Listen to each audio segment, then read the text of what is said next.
no grabamos y tuvimos que volver a grabar la sesión. Bueno, tuve que volver a grabar la sesión porque se le olvidó esa a mí. A ver, una pregunta mientras abro el archivo. Compañera, usted que ya tiene más tiempo aquí que uno, ¿verdad? Este, sus exámenes que les hacen acá en la universidad son de opción múltiple, ¿cómo son? Platíqueme. Son dependiendo del profesor. Digamos, hay unos profesores que literal es como conocemos un examen de varias preguntas, opción múltiple y una que otra a lo mejor de respuesta abierta, Mm, ¿no? Y hay otros profesores que te piden a lo mejor hacer un video o te dan como algunas opciones de mm. decir, puedes hacer un video o un ensayo, lo que decidas, lo que Ah, más se te facilite. Digamos, las últimas, los últimos dos módulos y llevamos mm. como esto de creación de productos y marcas y todo eso, Ajá.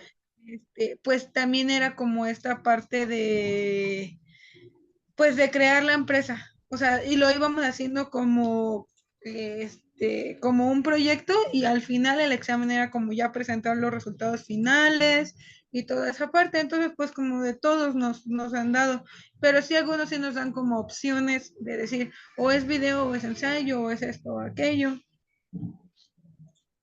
Y también el examen normal. Ujú. Ya entiendo. Entonces, existe la posibilidad de valorar, de cambiarle el examen como tal por otra actividad, ¿no? Me Sí, parece muy yo, bien. yo creo que es criterio del profesor, ¿no? Ok. Porque pues hay profesores que dicen, y bueno, yo comparto esa idea, de que al final un examen no siempre revela o refleja lo que sabes, ¿no? Claro, Entonces, por esa parte. Ujú. sí, ya veo. Fíjate, porque justamente el día de hoy estaba revisando el tema de las fechas de clase, que hoy viene siendo día 21. Entonces ya nada más me quedaría esta clase del día de hoy y la del día 26 de noviembre, que serían dos únicas sesiones, y ya después tenemos el día del examen, que me parece que es 29 y 30 de noviembre, que viene a ser el día jueves y el día sábado, perdón, viernes y sábado. Entonces, ya nada más nos queda una sesión, esta y otra sesión. Bueno, a ver qué pasa. Más o menos ya, fíjate que, eh,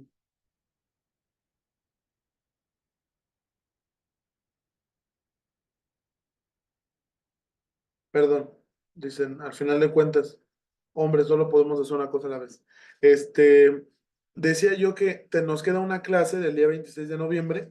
Digo, más o menos ya me di cuenta de cómo está la mecánica de la clase, porque la verdad sí es que a mí me comió un poco el tiempo. O sea, como cuando los niños empiezan a escribir así fotosíntesis y empiezan en su cartulina grande y luego ya se les juntan las letras, así nos pasó.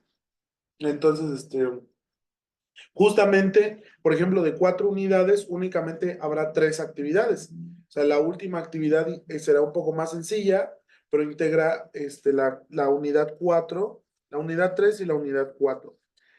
De la unidad 3 estábamos platicando sobre unos impuestos. ¿Te acuerdas o en cuál te quedaste? De todas maneras, vamos a hacer un breve repaso de eso.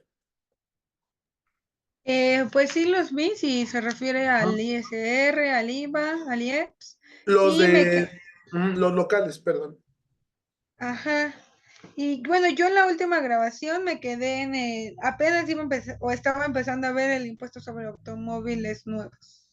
Ah, perfecto. Entonces nos falta, bueno, le faltan Ah, por ya, ahí. sí, de la última clase hablaba de los impuestos locales y federales, ¿no? Es que no lo tengo aquí en mi libreta eso. Sí, exacto. Ajá, sí, ya me Los acordé. locales. Muy bien, muy bien. Bueno, vamos a hacer nada más así como el breve repaso. En las clases te vas a dar las grabaciones, verás que revisamos, lo sacamos del Código Financiero del Estado de México.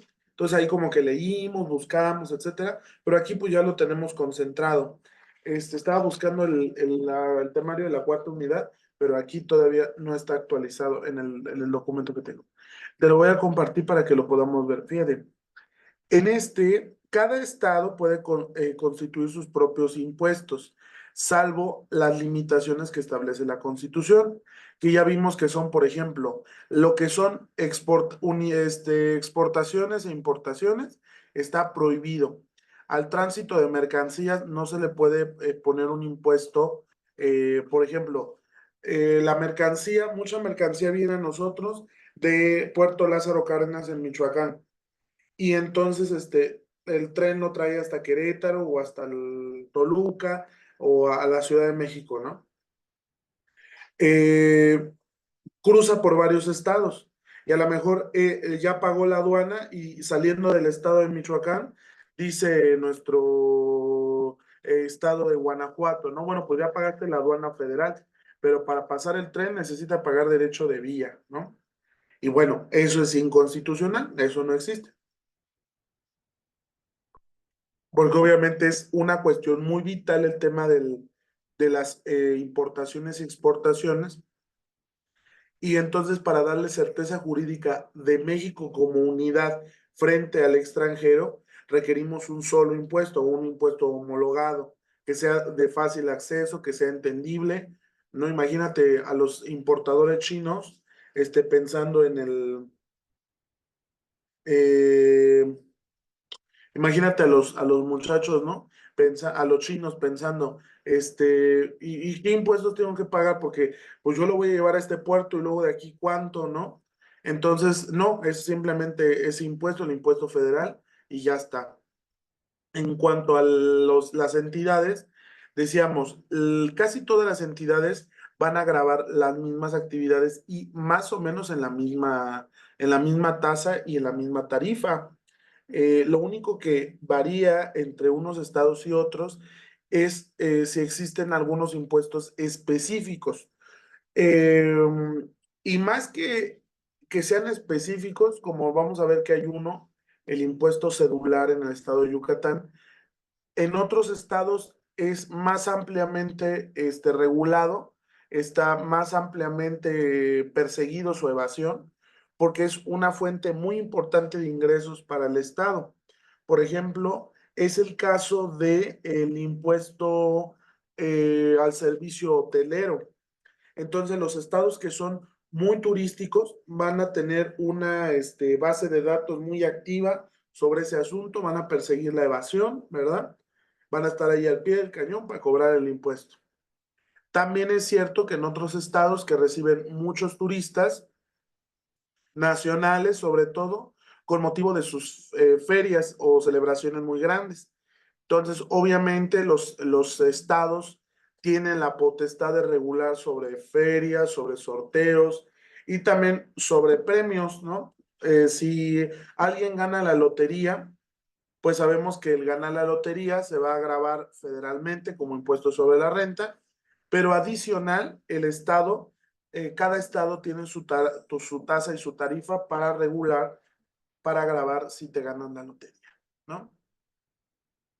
Eh, Aquí en esta asignatura revisamos 4 impuestos federales y para hacer equilibrio pusimos 4 impuestos estatales. Uno es el impuesto predial, otro es el impuesto sobre adquisición de inmuebles y otras operaciones traslativas de dominio. Y tenemos el impuesto sobre erogaciones por remuneraciones al trabajo personal, lo que nosotros conocemos vulgarmente como el impuesto sobre nómina, que es de carácter estatal. Hicimos esa clasificación entre todos porque el impuesto predial es una contribución exclusivamente municipal, ¿verdad? Decíamos en otras clases que la entidad, una entidad a nivel local, un municipio no puede establecer impuestos, puede establecer el cobro de derechos, ¿no? Pero no impuestos. Los impuestos solo los puede crear el Congreso del Estado. Entonces, ellos le autorizan o crean en este Código Financiero del Estado de México, hablando del caso concreto, el impuesto predial y todos sus elementos para finalidad del gasto público municipal. De hecho, es de las fuentes de ingresos más importantes para los municipios. Habrá otros que, como decía, por el tema de las fiestas, las ferias y los sorteos, obtengan grandes réditos. Por ejemplo, pues el municipio de Texcoco con su feria, ¿no? O en Aguascalientes, tal vez, ¿no? También. La cuestión hotelera y la cuestión turística vienen a beneficiar mucho a los municipios cuando el turismo lo permite. Imagínate la cantidad de licencias de funcionamiento que se dan o se dieron en la ciudad de Guanajuato, ¿no? En Ciudad de Guanajuato capital, para atender pues todo el tema turístico. Y una vez al año, pues el Festival Cervantino que lleva a muchos turistas a los hoteles, ¿no? Entonces, todo el asunto del cobro de impuestos estatales, pero licencia de funcionamiento y predial, están en manos de los gobiernos municipales, lo cual me parece muy bueno de manera técnica, ya que los municipios, decíamos en otra clase también, los municipios reciben una participación por parte del gobierno federal. Justamente ahorita es un tema que está en debate y lo habíamos leído ese día y creo que al día siguiente el gobernador de Jalisco salió a presentar su iniciativa de que Jalisco quiere salirse del pacto fiscal, que es el contrato que tienen los estados con la federación de cómo van a repartirse los ingresos que recaudan. Porque en los estados, en la mayoría de los estados, quien recauda los impuestos es el aparato federal, ¿no? No el estatal. Entonces, el federal, después de recaudar impuestos, les devuelve una parte, pero una parte solamente a través de una fórmula. Y decíamos, aproximadamente es el 46% del presupuesto de la recaudación que está establecido en un fondo de participaciones federales. Entonces, de esa bolsa, ¿no? De esa bolsa de dinero, él agarra y separa, el gobierno federal agarra y separa el 46% y dice, de este 46% lo vamos a dividir en partes iguales entre los 32 estados de la República y posteriormente vamos a agarrar el otro 46% y de ese 46% vamos a repartirlo de más a menos el que más población tenga. Entonces, si tiene más gente, le vamos a dar más en proporción, haremos una regla de 3 y el que tenga menos gente, pues le va a tocar menos dinero de la segunda parte. Y el tercer esquema para complementar ese 92%, ¿no? Llevamos 92%. El otro 9 y tantos, 9 y 6%, algo por el estilo, se establece la condición de lo vamos a entregar de manera inversamente proporcional. ¿Cómo es eso de inversamente proporcional? Vamos a tomar el estado que menos gente tenga y a ese le vamos a dar más y luego sucesivamente hasta llegar a la ciudad, hasta el Estado de México, ¿no? Que es el que más población tiene. Entonces, así se reparte. Y 1% del presupuesto de ese fondo de participaciones estatales, federal, le toca a los municipios. Yo les pregunto a mis alumnos en materia de derecho financiero o de derecho fiscal 1 o 2, les decía yo a los alumnos, ¿ustedes creen que ese 1% de participación federal es mucho o es poco? Y entonces ellos me dicen, no, pues a lo mejor es poquito, ¿no? Porque 1% pues suena muy poquito. Y yo les decía, hay municipios en Guerrero, en Oaxaca, en Chiapas, etcétera. Y les decía yo a los alumnos, y les comento yo a usted, compañera Dulce, hay estados de la República que tienen poquitos municipios, como lo es Aguascalientes o como lo es Baja California, pero hay estados que tienen grandes o muchos municipios. El nuestro, el Estado de México, tiene 125 municipios. El estado de Oaxaca tiene 570 y tantos. Lo mismo Chiapas, tiene muchos, por toda una cuestión de los pueblos originarios, etcétera. Entonces, el repartir el 1% entre 2.500 municipios, pues parece que les va tocando en muy poquito. Sin embargo, bueno, nosotros yo por lo menos estoy pensando en la autoridad municipal, los municipios que conozco, Coacalco, Ecatepec, Tecámac, entonces estamos hablando de que pues ellos ingresan 6.000 millones de pesos al año.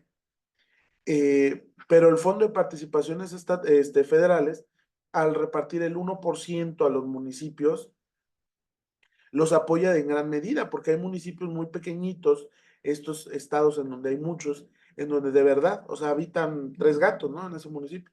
Y entonces de pronto la recaudación por sus fiestas patronales y a lo mejor por alguna actividad ahí que tengan económica productiva que les deje recaudación, el municipio recauda tal vez 1 millón o 2 millones o 10 millones de pesos a lo mucho. Entonces yo les digo a los alumnos, ¿ustedes creen que el 1% de participaciones federales es mucho? Pues claro, porque entonces la participación federal les va a dar 100 millones de pesos, que para un estado es muy poquito, pero para ese municipio es 10 veces lo que ellos pueden recaudar. Ahora, ¿cuál es el tema? Y lo platicaba yo en otra asignatura para la carrera de contaduría. La materia era contabilidad gubernamental y les decía a los alumnos, aquí hay un tema muy importante, que ese 1%, su gasto es bastante discrecional. Lo podemos gastar, o sea, el municipio lo gasta como quiere. Y eso y así, o mejor dicho, por eso se prestó durante mucho tiempo al tema de corrupción municipal. Entonces, durante los últimos años, no los últimos tal vez 20 años, veintitantos años, o un poco más, el municipio o los municipios decían, bueno, ya me dieron la participación estatal, que es el grueso de mis ingresos, entonces agarraban ese dinero y lo dedicaban a obra pública. Y a la hora de asignar la obra pública, completamente opaca, ¿no? Este, pues contrataban al compadre, contrataban al amigo, y pues a través de una comisión por los contratos. Y así funcionaba la corrupción. Hay una comentarista en televisión que desafortunadamente pues lo conocemos por comentarista y no por su profesión. Ella me parece que es doctora en ciencias políticas. Alguna vez leí un artículo de ella que hablaba sobre la corrupción. Esta señorita que se llama Viri Ríos, ¿no? Que ahí aparece en la televisión. Y ella mencionaba que del presupuesto, o sea, la percepción de la gente es que los políticos se roban el dinero del presupuesto. Y ella decía, el tema del robo del presupuesto es realmente menor. O sea, la corrupción no se centra esencialmente en agarrar el dinero que está en la cuenta pública y gastárselo, sino que tiene otras maneras, ¿no? Una de ellas es esta, por ejemplo, a través de las comisiones. Ella estima que alrededor del 1% del presupuesto se pierde solamente en esa forma de corrupción. La corrupción de la que hablamos, así de 500,000 millones de pesos al año, es de otras maneras, ¿no? Tráfico de influencias regularmente, o información clasificada, entre otras. Pero bueno, decía yo, ¿por qué es importante hablar de ese 1% federal? Seguramente hemos visto en las noticias, en los últimos meses e incluso años, el tema de que hay presidentes municipales que de pronto los matan, incluso antes de que tomen protesta.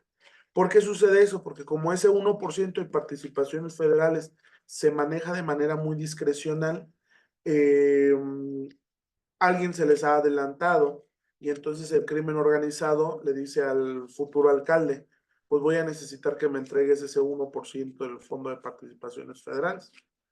Entonces cuando los alcaldes dicen, bueno, es que mi ingreso es de 100 millones en total y 80 millones son de la participación federal, el entregarle ese dinero al crimen organizado involucra ¿cómo se llama? Pues, o sea, ser inoperantes, incluso tal vez no puedan ni siquiera pagar la nómina durante el año. Entonces, al oponerse, pues de ahí deviene un tema de violencia a nivel municipal. Y yo creo que es muy interesante esto para nuestra cuarta unidad, que es acerca como de, por un lado, el control del gasto y por otro lado, la planificación fiscal, etcétera. Eh, y yo les pregunto siempre a los alumnos, ¿cuál creen que es la solución a este tema? Este, pues más control sobre el gasto. E incluso en esos lugares o a nivel federal, pues si desafortunadamente los municipios son débiles y proclives a esos sucesos, tal vez la federación debería ejercer el gasto por sí mismo y no dárselo a los municipios, lo cual viene a ser contraproducente de otras maneras o repercute de otras maneras. Por eso el impuesto predial es tan importante para el municipio. En la Ciudad de México se llega a suceder la siguiente naturaleza. que nosotros por lo regular, y así lo dice el Código Financiero del Estado, el Código Fiscal de la ciudad, se establece que, por ejemplo, el cálculo que hace el municipio o la tesorería sobre nuestro impuesto predial puede ser objeto de revisión. Entonces, a lo mejor yo digo, no, es que está muy elevado el costo el valor catastral que me está poniendo la tesorería, o está cometiendo un error, porque yo aquí tengo el que no es ese valor catastral, y yo puedo someter a consideración, a controversia ese valor, y tengo que presentar una evaluación privada, etcétera. Y entonces, si la autoridad me lo concede, pues habrá un recálculo sobre mi impuesto predial a la baja. Sin embargo, y hay que decirlo de la siguiente manera, en muchas ocasiones en la Ciudad de México, quienes ejercen o ejecutan sus medios de defensa en materia fiscal son las personas que más ingresos perciben, de manera que son aquellos que buscan eludir el pago de los impuestos. Entonces, de pronto, la gente que vive en zonas populares, como el grueso de la población que vivimos, pues nos llega nuestra boleta predial y decimos, pues es tanto, y vas y lo pagas. Sin embargo, pues estamos hablando de grandes mansiones, ¿no? Propiedades muy grandes y lujosas, con muchos metros cuadrados de construcción, Tecamachalco, Polanco, no sé, Colonia del Valle, etcétera, ¿no? Y de pronto hay propiedades, pues que su valor catastral se ha disparado por la plusvalía a lo largo del tiempo, y el impuesto predial pues se les ha disparado también. Entonces, de pronto, pues tienen que pagar 20,000 pesos de impuesto predial, ¿no? Y dicen, ¿cómo vamos a pagar 20,000 pesos de impuesto predial? Y son justamente ellos los contribuyentes más importantes los que no están contribuyendo, porque se someten a esta controversia para disminuir su cálculo. Y regularmente, pues el Estado se había encajado con ellos, obviamente, buscando mayor recaudación. Este, y bueno, el impuesto predial, decimos, tiene esos bemoles muy importantes para el tema del gasto municipal. En la Ciudad de México, pues para las tesorerías, para la tesorería de la ciudad. La época de pago es anual y es una tarifa entre el 1 y el 10% catastral, dependiendo del municipio y la zona. Recordemos que el impuesto predial no solamente grava los metros cuadrados de nuestro terreno, sino también las construcciones adheridas a él, ¿verdad? Y bueno, la base de este impuesto es el valor catastral del bien inmueble. El impuesto sobre adquisición de inmuebles, de hecho, justamente hace un ratito me preguntaban algo parecido. Me decían, bueno, ¿cuándo es mejor registrar una propiedad? ¿Verdad? Y como los abogados siempre decimos, depende, ¿verdad? Depende de qué es lo que necesites y para qué efecto. Para la certeza jurídica de una propiedad, siempre va a ser mejor que registremos cuanto antes nuestra vivienda. Hay un principio general en derecho que dice, primero en tiempo, primero en derecho. Si hay varias personas que dirimen la controversia de la propiedad de un bien inmueble sobre todo, y uno de ellos ya lo registró, tiene un derecho protegido y superior al de los demás. Entonces siempre es mejor el tema de registrarlos. Yo sé, obviamente, de hecho, este es el impuesto por el cual muchas personas no llegan a escriturar sus viviendas. Porque tienen que pagar, obviamente, el impuesto de adquisición de bienes inmuebles y también, por supuesto, el impuesto predial, predial, perdón, discúlpame, el arancel notarial, es decir, los gastos notariales, ¿no? Y eso es lo que dispara el tema de regularizar los bienes inmuebles. Desafortunadamente, pues muchas personas viven así bastante tiempo y compromete pues mucho el patrimonio de las personas. Entonces siempre es mejor y aconsejable que regularicen o sea, cuando les sea posible, lo antes posible, por favor, regularicen su situación de sus bienes inmuebles. En este caso, por ejemplo, tenemos una tasa de 1 al 3% del valor catastral y una tarifa o cuota fija establecida en la ley que va desde los 120 pesos hasta 1,200,000 pesos como tarifa.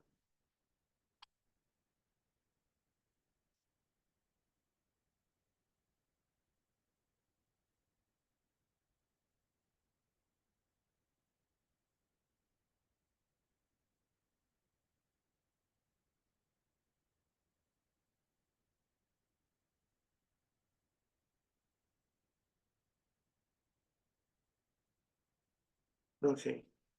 Y decíamos, el impuesto sobre erogaciones por remuneraciones al trabajo personal, se establece aquí, por ejemplo, decíamos, aquí está claramente en acción el principio de exhaustividad de la ley, porque nos dice cuál es la base eh, que va a gravar nuestro impuesto. Pues la base son todas las erogaciones que haga el patrón. Aquí para no meterse en problemas por el tema de patrón y no, pues es que no era el patrón, era en realidad una simulación de relación laboral y le pagamos por honorarios, etcétera. Para eludir esa discusión, aquí nos dice, ni siquiera dice el patrón, sino dice quién paga, quien pague la nómina. Él es el encargado de pagar para no meterse en esos embrollos. Y luego dice, base, todas las erogaciones, el salario, horas extras, cajas de ahorro, demás prestaciones, ingresos por alguna actividad profesional, independiente, ¿no? Ahí empieza a decir, como para intentar regular e integrar todos los posibles escenarios hipotéticos, en los cuales alguien nos pagaría a través de una nómina. La tarifa es del 3%. Esto en el Estado de México y en la Ciudad de México es exacto. Época de pago mensualmente. Y bueno, finalmente el impuesto cedular. Ellos le llaman impuesto cedular, pero en realidad lo que estaban buscando hacer era presentar un impuesto lo más parecido al impuesto sobre la renta. Sin embargo, el impuesto sobre la renta pues ya está establecido en una ley federal específica. Y como está dentro de ese pacto fiscal en la competencia de la federación, pues buscamos que el estado y los municipios pues no cobren dos veces el mismo impuesto. Ellos le llaman impuesto cedular y buscan el origen del mayor número de las causas posibles. Por ejemplo, el impuesto cedular en el estado de Yucatán va a regular los ingresos, o va a grabar, perdón, va a grabar los ingresos que tengamos por actividades empresariales y, por ejemplo, por arrendamiento y venta de bienes, que son de los ingresos más importantes que graba el impuesto sobre la renta. El impuesto cedular en Yucatán copia en todo lo parecido al impuesto sobre la renta, establece una tasa del 5%, ¿verdad? Sobre esa base que van a ser, ya dijimos, los ingresos por actividades empresariales, renta y venta de bienes inmuebles. Y decíamos por ahí, leíamos una excepción, una exención al pago del impuesto cedular en Yucatán. Están exentos todos aquellos que vendan su propiedad y su propiedad no tenga un valor de más de 700,000 unidades, 700,000 UDIs, lo que se traduce en aproximadamente 3 millones de pesos. Y dice ahí, están exentos siempre que los últimos 3 años no hayan hecho otra venta parecida. ¿A qué se refiere eso? Bueno, estamos persiguiendo a las personas que se dedican a, a la compra y venta de casas, pero especialmente no persiguiendo a ellos, sino protegiendo a aquellos que de manera incidental dicen, pues yo ya no vivo en esta ciudad, me tengo que cambiar por trabajo, salud, familia, etcétera, y venden su casa en donde vivían y se cambian a otro municipio dentro del estado de Yucatán. Una casa de máximo 3 millones de pesos está exenta del impuesto celular. Entonces, como nos podemos dar cuenta, pues protege a un grueso de la población que simplemente pues está haciendo un cambio de su vivienda y no a quien se dedica habitualmente y es comerciante y se dedica a la venta de las casas, ¿verdad? Eso es lo que está grabando el impuesto celular. Y bueno, hay varios estados que lo graban. Uno es el estado de Yucatán, el estado de Campeche, el estado de Quintana Roo, el estado de Chihuahua, el estado de Guanajuato. Hay algunos estados de la República que lo graban. Hay que ver cómo les funciona a ellos, si compensa el ingreso que están recibiendo y si no hay un efecto en bloquear la inversión. Pero eso, bueno, ya no es un tema propiamente fiscal, es un tema más de análisis económico. Me dice que nuestra reunión se terminará en 10 minutos. Vamos a desconectarnos y a volverlos a conectar. Si me dice que hay que esperar 8 minutitos, yo le mando mensaje ahí en el chat, ¿vale? Órale, pues. Ok, profe.